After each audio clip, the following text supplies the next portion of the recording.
Hey everybody, welcome back to Inside College Soccer. I know we've been quiet lately and haven't had a lot of podcasts going out, and it's because we are getting heavily into the recruiting season and placement season for our clients. It's been picking up really quickly as college teams are ending their seasons.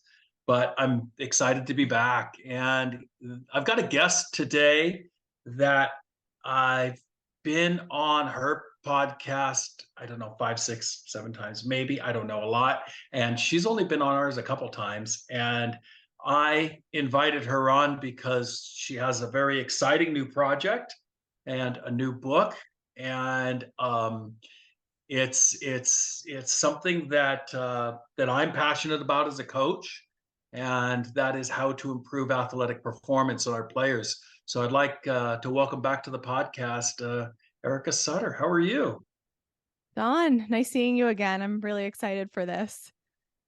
I am too. I saw you. I knew you'd been working on a new book. We mentioned it last year, and but I was excited to see that you've got it coming out, and I wanted to talk about it because, from what I understand, um, you know, book one is something that players can read. They can understand the whys of what we're talking about. But book two is sounds like more of a book that you do rather than a book that you just read. So why don't you tell us, why you decided to write the second book? Right here, that's my first book. I actually have it right here, and it's a just a pretty normal size. But now here's the second book, and So it's for like a those of you that textbook. aren't watching us, Erica, what's the name of your first book?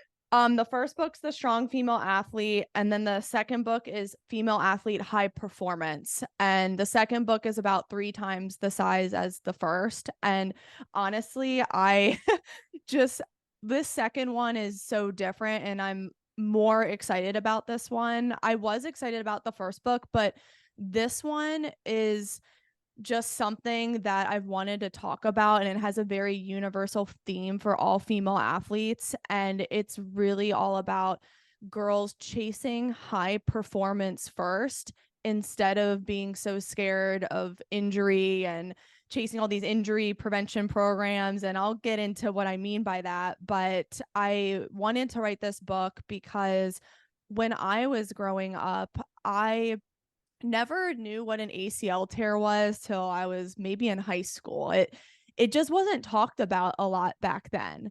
Back then, we were more focused on playing soccer, becoming the best athletes we can be, and even with strength and conditioning programs, and this was in the early 2000s, they were marketed as programs that were performance based. There was no injury prevention in the slogans or anything like that. It was like Right, get bigger, faster, stronger, become right, explosive. And of course, as a young kid, I was like, yes, I want to be that.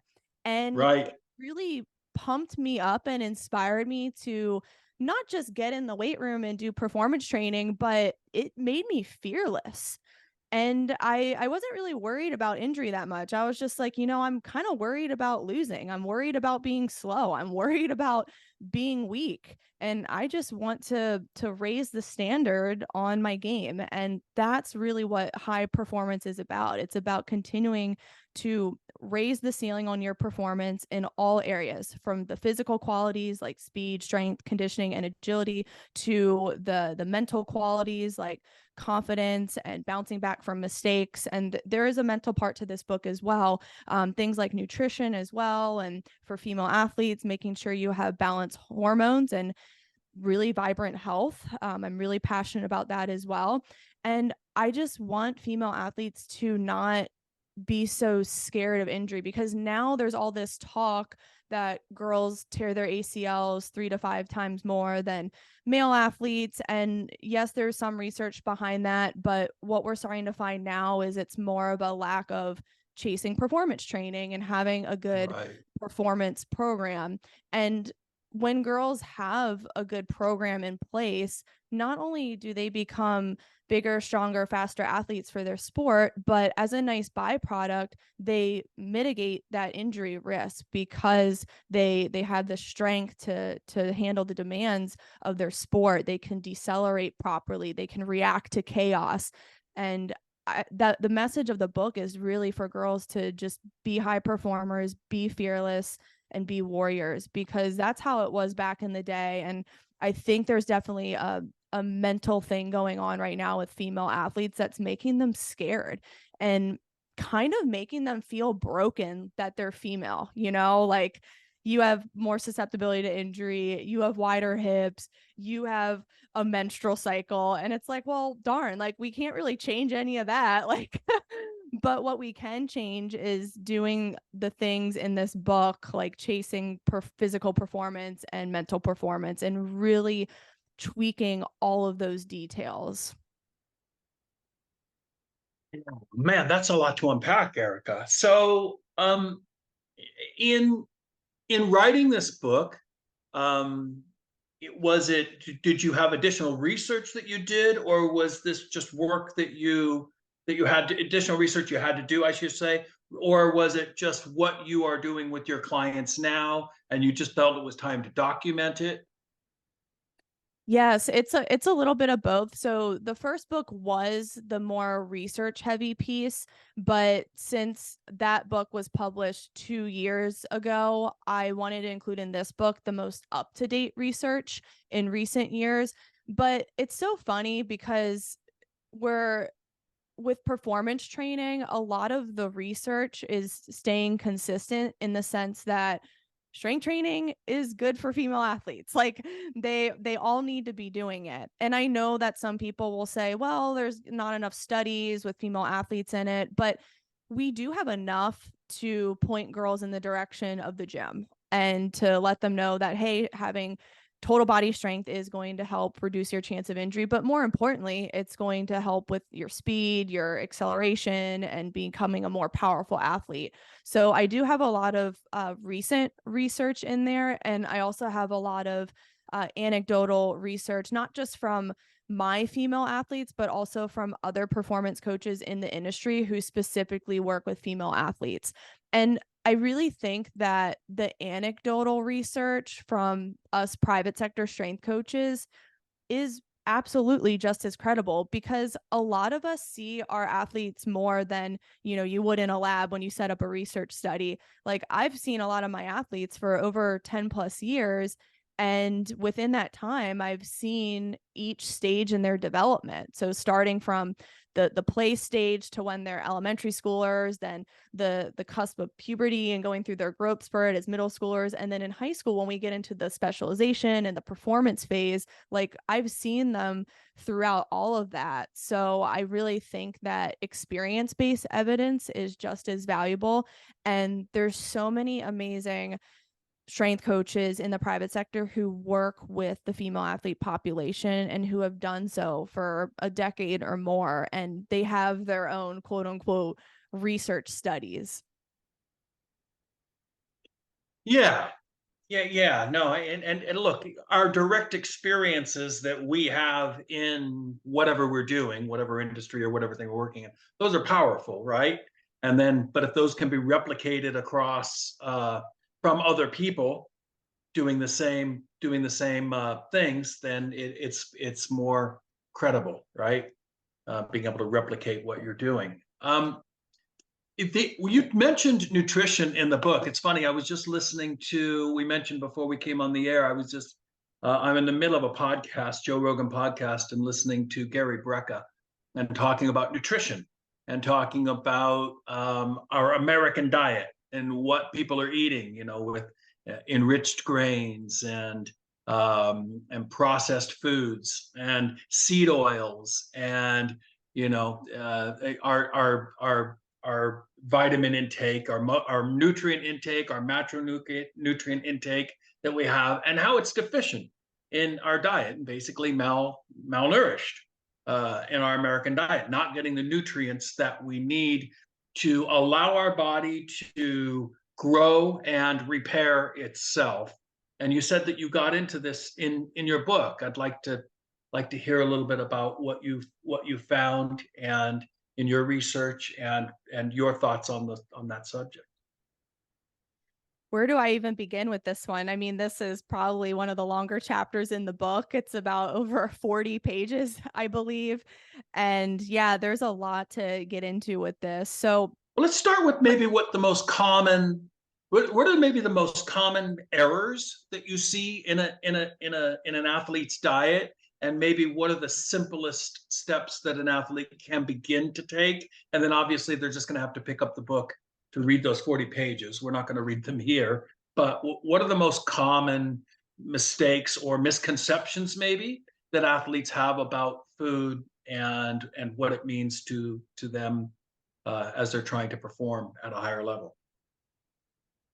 I actually kick off this chapter with a few nutrition non negotiables that I thought were some of the biggest issues in female athletes today. And the first one is they just simply don't eat enough. And whether it's intentional because of body image or maybe even unintentional, just because they don't know how much they're actually expending and how much they need to put back in, it is a really big problem because a lot of girls are not having the energy to play anymore. They're suffering from musculoskeletal and overuse injuries from lack of that energy availability from food, and they're also suffering hormonally with either irregular menstrual cycles or missed periods.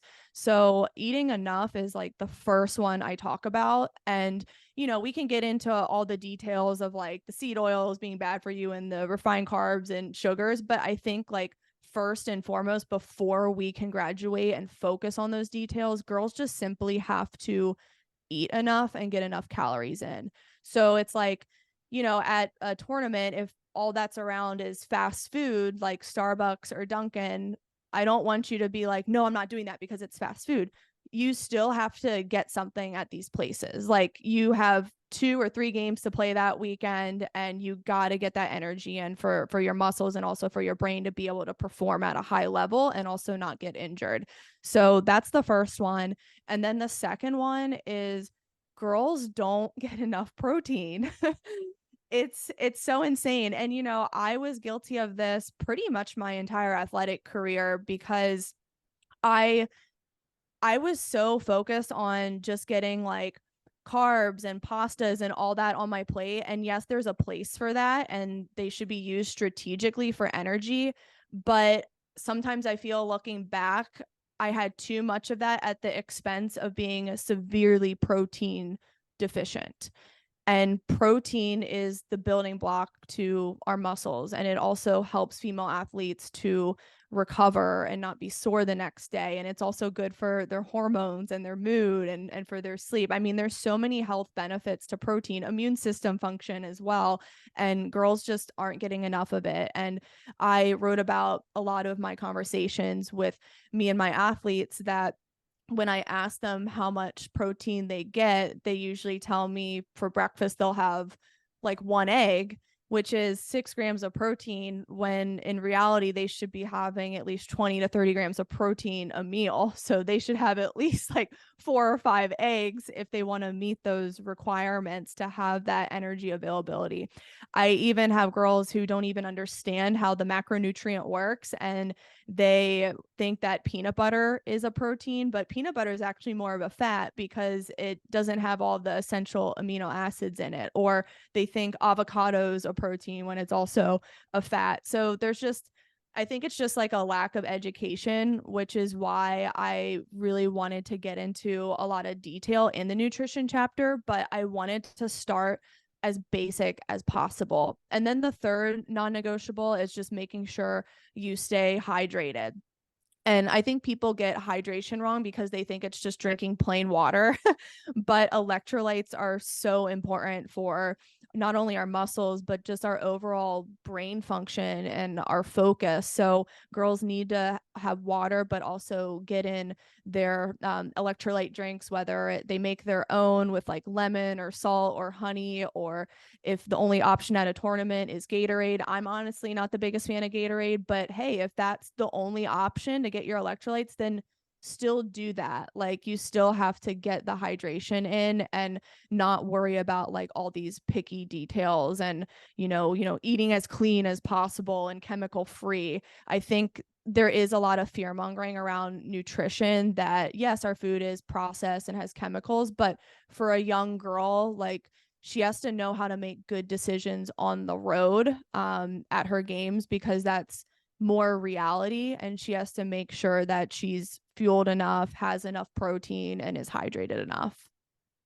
Yeah, I'm with you on the Gatorade. Only and it's the sugar, the amount of sugar in a bottle of Gatorade that bothers me. It's Yeah. this, it's more than in a can of Coke. It's like people don't think about it that Yeah. way. So we always tried to get our kids on the road to drink Pedialyte, which has less sugar in it. Yep. Uh, so at least it was something for them. But that's a really good point.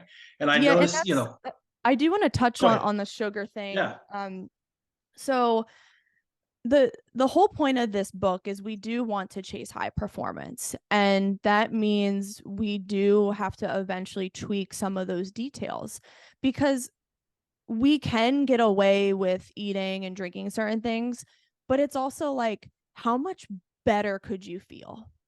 How much better could right. you perform? And I look back on even just my college career, and I got away with, having a cookies and cream milkshake before a game or eating Five Guys, and I got away with it. But I'm like, dang, I could have been even more of a beast, but I just didn't know back then. So with the sugar thing, I have a whole section in the nutrition chapter. Of course, at the end, after we go over all the basics and everyone nails that down, is being really careful with the sugar intake. And I'm not Right. just saying for physical performance, but for mental health. And I have a lot of new research in there on how decreasing that sugar intake is really good for alleviating certain mental health issues like anxiety, depression, OCD, ADHD, even having remission with an eating disorder, which is insane. Like you would think, oh, well, why are you restricting a girl from sugar? Wouldn't that make a girl who has an eating disorder worse? Actually, the research says the opposite, and it's very fascinating. And I'm just so passionate about using nutrition as medicine for the mental health of our athletes. And I think mental health is a huge issue now. And no one is talking about the nutrition piece. It blows my mind, especially for young girls. They're told, oh yeah, just eat whatever you want, like sugar, sugar, sugar, and it's like that's the worst thing for your brain. Sugar is just as addictive as cocaine. The same neurotransmitters are firing, which is very scary. So it's really important to start having this discussion, and I really went into it in the nutrition chapter because I'm seeing a lot of mental health issues come up, and the nutrition piece being brushed under the rug, and everyone just saying, oh well, they're stuck with this mental health issue. It's just a quote unquote chemical imbalance. No, it's really inflammation of the brain. And how do we help with inflammation of the brain? Through food. I love this. I really love this, and honestly, if I'm being completely transparent and honest, it's only in the last few years that I've started to pay attention to it because I was born in the early '60s. So when I was growing up in the '60s and '70s, we didn't see the same issues that we are seeing today with how our food is prepared. Pre-prepared food was packaged and frozen. It wasn't processed in the same ways that it was now. And so I grew up thinking that the way I always did it was going to be fine. But over the last few years, with all of this research coming out, like you're talking about, it's become very apparent that we are poisoning ourselves with the food that we are eating. It's not good for us. And there is a way. I saw you post something the other day or a few weeks ago talking about single ingredient foods. Oh yeah, I love single ingredient foods, and that's one thing I really encourage in the nutrition chapter is high performance and nutrition. Like you have to prepare, you have to set aside time in your schedule to cook. And even if that means setting time aside on a Sunday night when you don't really have much else going on, the games are over for the weekend, and it takes about an hour to prepare your meals for the week and be prepared. And that's what high performers do. We think about the best athletes in the world. They are prepared in their nutrition and they don't waver in the menu that they're having. And they know exactly what they're going to eat throughout the week and what serves their performance. And I honestly think if girls eat single ingredient foods and choose foods that are the most nutrient dense, which typically are single ingredient foods, like eggs have a ton of vitamins and minerals in them, animal based proteins as well, healthy fats like fish. I mean, those have like the most nutrients packed in one ingredient, and then they're also the most bioavailable, so we can digest them pretty easily. And then they're also the most anti-inflammatory, so they don't really disrupt gut function. I have yet to hear of an allergy to meat. Or I mean, some people might be sensitive to eggs, but you never hear of anyone going into like crazy reactions or intolerances from meat or salmon or bacon even. But you hear, oh, I'm like kind of weird with spinach, or I'm kind of weird with nuts. But it's usually not these like nutrient dense animal based foods. And I really encourage girls to get those as much as possible, to put those on the plate first because they are the most nutrient dense and anti-inflammatory. But also, Don, they're the most satisfying. And when you're satisfied and you're getting the nutrients you need, you feel full from eggs or steak or bacon, you have a good relationship with food because you're just like, oh, like I'm just using food to survive and feel good and feel nourished. And you don't have to like overthink it. I feel like nutrition's just so complicated.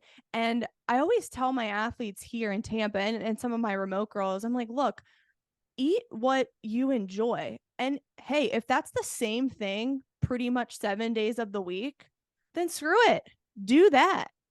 Eat what you enjoy, but it has to be nutrient dense, Right. bioavailable, and anti-inflammatory. So if you don't like steak, but you like chicken, then have chicken, right? Or if you don't like broccoli, then don't freaking eat broccoli. Have Brussels sprouts or carrots if you like that. So I think people just overcomplicate it. And it's like, it doesn't have, you don't have to be like thinking about food all the time. Just like sit down and eat a meal where you can survive and thrive and perform optimally. And it doesn't have to be overly complicated either.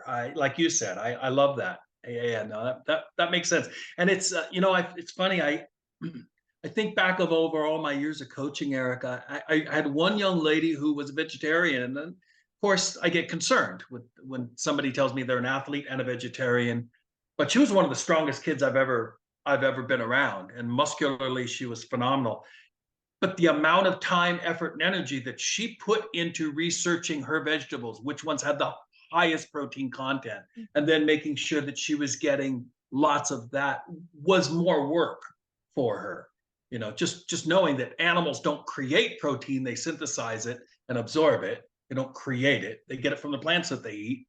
And then knowing that eating meat does provide other nutrients that are difficult to get when you don't eat meat. You just combine that together. Eating meat is simpler to Yep. get what we need. It's a simpler way to do it rather than having to research every vegetable. I know all of our clients, I give them a plant protein chart. So if they are vegetarians, that at least they've been told which vegetables have the highest amounts of protein, knowing they need to load up in those areas to take care of themselves.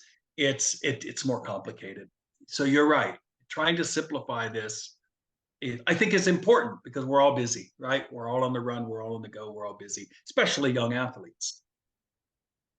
Yeah, you can definitely simplify nutrition, just understanding the macronutrients and also understanding your deficiencies and what you really need in terms of vitamins and minerals and electrolytes and all that. But I also think eventually you get to a point in your career where it's like, okay, again, how much better can I feel?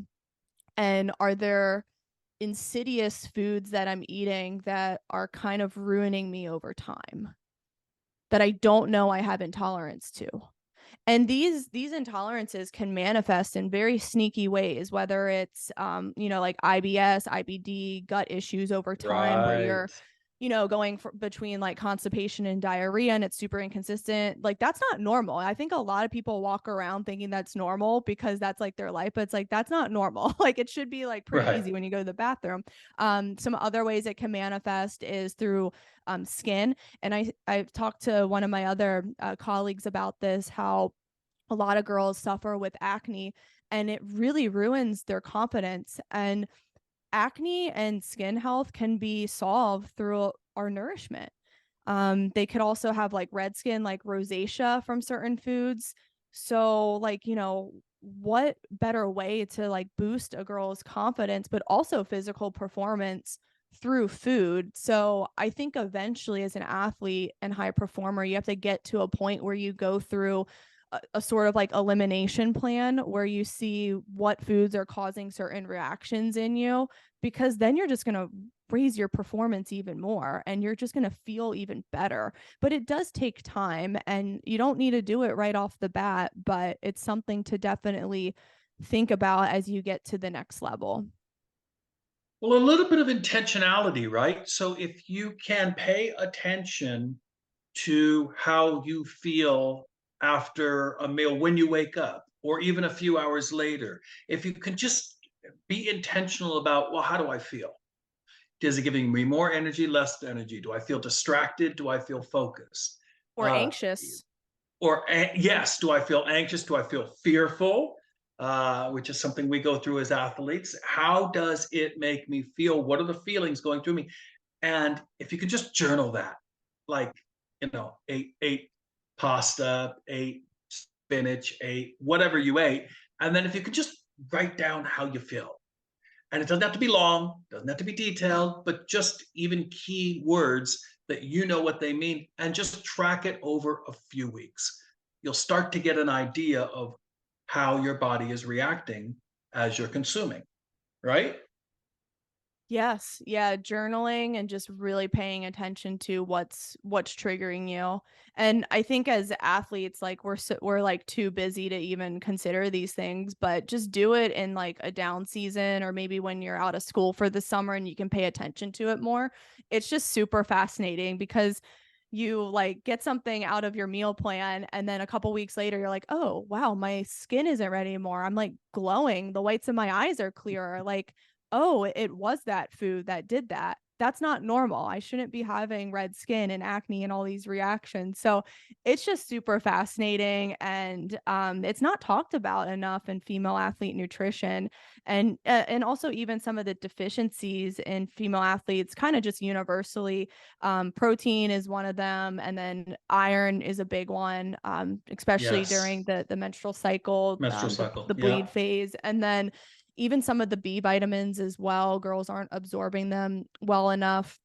B12 deficiencies, magnesium for nervous system function and hormonal health. So, yeah, I go into detail in those in the nutrition chapter as well and how people can get them through their food or maybe even supplementation because sometimes our foods don't have enough of it that we do have to go to supplements. Magnesium's a good example. It's difficult to Yes, get the correct amount of magnesium only through food. It's possible, but difficult. That's a for good sure. example. I take a Yeah. magnesium glycinate before sleep and you just get the best sleep ever. Oh, really? Yeah, Yeah. magnesium Okay. glycinate. Look at me writing stuff down now. I'm Yeah. gonna I'm gonna go to my wife. Look, I fall asleep in 2 seconds. She's the one who sits up for hours and on Oh, melatonin yeah, and get her whatever some she's got to do. magnesium. Magnesium glycinate. And glycinate means that it's broken, that it's in a form that's easily absorbable. Is that correct? Do I understand that correctly, or am I Yeah. misunderstanding Yeah. that? Yeah. So that's an important term, by the way, for kids. If they're for people, if they're taking supplements, that we want that term glycinate is a term to look for. Am I understanding that correctly? Yes. Yes. Oh, and Yeah. then Yeah. another deficiency I see a lot is fats. Oh my gosh, where do I begin with this one? You know, Yeah. we grew up and we were told, okay, everything you need to get low fat milk, yogurt, skim cheese or whatever. And it's like, no, we need fats as women, not just to protect our organs and have that tissue, but we need it for our hormones too, because our hormones are actually made up of cholesterol, which no one also talks about. They think that cholesterol is the enemy. And it's like, no, for female hormones to function, we need to get enough healthy fats into our body. Butter, bacon, fish, or even omega-3 supplementation. So we definitely need it for our menstrual cycle health, but for our brains. And our brains are made up of over 70% fat. And in sports, we make 1,000 decisions in the game. So in order to function at a high level, cognitively, we have to get those healthy fats. And girls should not fear fat. I think the misconception is that fats make you fat, but it's actually sugar that does. But that's another podcast. And that insulin resistance. But fats actually are so good for the female athlete. And again, that's another really long-winded portion in that chapter. Good. Okay. There is one other area that you mentioned in the book that I came to realize many, many years ago, well over 20 years ago, that this is the problem with a vast majority of our athletes and why they aren't performing well. And that's the mental side. Mhm. And I've been lucky enough in my lifetime to be around literally world class athletes who have played in Olympics, who have played in World Cups, um, who have played in the NFL, and played Major League Baseball, played in the NBA. I just was really lucky being in the Bay Area to have connected with. And every single one of them that I've ever talked to says, once you get to a certain point, Don, we all can play. The separator, and I've heard as low as 80%, and I've heard them say as high as 90% is mental. That we begin to hurt our own performance by our own processing and perceive how we perceive things, how we understand things. So let's talk a little bit about what you've discovered in your career as a player and now as a coach to kids, and in your research about the mental side of the game. I've talked to Dan Abrahams about this a lot, and we both agreed that mental training isn't always just think positive all the time. Do the affirmations, do the journaling, do all that. I mean, that is a piece of it, but it is okay for an athlete if they're going through a hard time, or maybe they made a huge mistake, or they're going through a playing rut. It's okay for them to acknowledge, okay, this isn't going well for me, and just kind of accept it and then just laugh it off. But the key is to not spend too much time in that space where you're just kind of wallowing in your sadness. Oh, I really messed up, or I'm playing so bad right now, because then you're just going to become more anxious and it's just going to get more amplified. So after you acknowledge that, okay, maybe things aren't going that well, then you shift that into, okay, what can I do next that is productive and that's going to make me perform at a high level? And I think with high performers, for them to gain that confidence back again, not only do they continue to work on their skills and master their craft and work on what they need to improve in their game, I think they also throw themselves into challenge, because you can't grow or become more confident unless you put yourself in an environment that's harder than the game. So if you're the number one person to take the penalty kick, are you practicing that at practice and maybe having your teammates kind of like psyching you out like the fans would in the stadium, right? Instead of like doing it when it's like peaceful and quiet. So that's just like an example. Or maybe you're someone who has to get better at your 1v1 skills, but you're only practicing against a cone or a dummy. Or maybe you can change that and make it harder and practice against a player who's older than you or on a higher ECNL team than you, and just continuing to throw yourself into challenge and take risks and learn how to mess up and then get up again. I think that's really the key to mental performance and gaining that confidence. And that's one of the first chapters. So the book's divided into physical performance and mental performance. And the first chapter of the mental performance half is about building confidence through challenge. Yeah, what I've learned from Dan is that, we have skill sets in soccer, right? And everybody knows what those are, and coaches talk daily about how to improve those, and they coach those. But we have these mental skill sets, and we almost expect or are difficult or hard on ourselves. And we just like, why can't I get this? Why am I so hard on myself? What? But we're not practicing our mental skill sets like we practice our technical skill sets, or like we practice our physical skill sets, the things that you work on with your athletes on a daily basis. But be able to have to be able to acknowledge what our weaknesses are mentally, where we're struggling, to be able to be self-aware and recognize when we're struggling, and then to be able to make those corrections on the fly in the game requires that we practice those things in training. And when we're on a wall by ourselves, even, you can feel and you can notice what your mind is thinking and when it's getting negative and when you're getting frustrated. If you can learn to recognize those feelings and process them and then channel them into something that's more productive to you actually being a high performer, that's what's important. But in order to do that, you have to practice those skill sets, those mental skill sets. And coaches we all like to, Erica, you've seen them in locker rooms, right? And we like these poster boards. And I know Dan is not a big fan of the poster boards because these inspirational sayings make it sound like it's simple, where coaches seem to feel like if they just post this for their players and make players aware of where players' mental deficiencies are, that's sufficient. And now players know it, and players should be able to go and do it. When it doesn't work that way, that's like saying a player should be able to know they should use their left foot if they're not left-footed, and now they should just go and do it.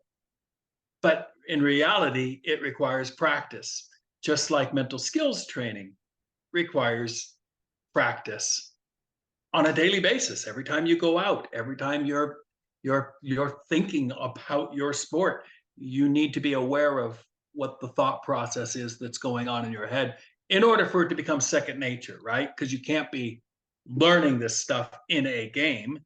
It will slow you down. It needs to be almost second nature to you. You know what I found interesting about some of the best players I've worked with is they do that piece, and they get the repetition in with their skills. They do it on various surfaces, against different opponents, against their dad, against their boyfriend or whoever, just to really up that challenge. And those girls never really struggle with confidence in our conversations because they do the skill work, they do the basic training, and then they take it to the next level by again going into that challenging environment. But I also ask them, okay, do you ever get nervous when you're in a game? Or like, do you get anxious? And they'll say, yeah, just a little bit, but not really. We're more so passionate and excited to play, and we're excited to be there for our team and be a part of something great. And I think that's also a piece of mental performance, is realizing that you can sometimes take the focus off of yourself in that game moment and be like, okay, how can I support my teammates and be the best I can be for them? that kind of takes the pressure off of you, because it's not like, oh, how can like I score or do this, but like it's more, how can I support my midfielder? How can I drop back for her? How can I get into a better position to receive this pass? And they're focusing on the service over the self, which I find very fascinating. And I've asked some of my girls, like, think about the best game you played. Like, you were in the zone, everything was, it just flowed, you were in the present moment, you just felt like everything was clicking. Like, what did you do that game? And a lot of them said, we just focused on being there for our teammates. And I thought that was crazy, but genius I at the love same that. time. Yeah. I love that. That's Yeah. amazing. You know, it's funny. It reminds me of a tweet that I put out, and I wish it was my thought. It was from my buddy Tim Lenahan, who was a legend at Northwestern, coached there for 100 years. And Tim said to me one day, he said, if players would go into meetings and ask their coaches, "What can I do to help make the team better?" instead of asking, "What can I do to get more playing time?" they would see a transformation in that coach's approach to them in that meeting. So I really love that idea of just how can I contribute to make this team better? And it turns out then that the player plays better. It works every I time. And I even tell love girls to do that at ID camps. Like, That's and it gold. yeah, and it really just, it's a relief, in all honesty. And they're like, okay, like, I just met like 20 strangers at this ID camp. We have to be a team today for just this day, and I'm going to do my best to make them look good. And as a nice byproduct, like, I show well. It's Wow. just, it's a great Right. experiment to try. I really like it. And that takes courage, right? Because it Mhm. goes against what the world is telling us that we should do. Look out for ourselves, look out for number one, just take care of yourself. It's all business. It's about you, it's about you, it's about you, it's about you and your journey. It's all about you, focus on you. That's the message that we seem to be sending through social media and through the mainstream media, and frankly a lot of college coaches are sending that information to players. For And sure. your approach is much more holistic. I Oh, like it. Don, you're going to love another chapter in the mental performance side of the book. It's called Service Over Self. And it opens with the quote, run far, far away from the self-love cult. Oh, I like that. So I know people are going to be like, well, you should love yourself. And I'm like, yes, you should, but not at the expense of not taking responsibility for others and helping other people. And I get into it in this chapter. So I'm just going to leave it at that, just to leave Well, people. I think we should love what we are and what we've become when Mhm. it serves others, right? I don't think that this narcissistic view that the world seems to be taking and loving that is what we should be loving. So there's a couple different issues going on. Like you said, we probably should leave it at that because you and I might end up ranting and saying things we probably shouldn't say in public. I There were don't know. At probably things I least I should would have be. said in this chapter, but I'm just going to keep people hanging on the edge of their seats, and they just got to get the book. So, Wow. I can't wait to read it. I can't wait to read it. Yeah, it's just coming out. Now, unfortunately, you won't be at the convention. I think you've got some special event coming up right before the convention. yes, my wedding, which we are so excited for. I did want to come to the convention, but I have more important things to tend to. I love that. I love that. Well, we're going to be going, and you know that convention's amazing. It's really not just an event; it's an experience, and it's very. If you've never been and you're a soccer coach, you should go. It's the largest coaching association in the world, the United Yeah. Soccer Coaches Association.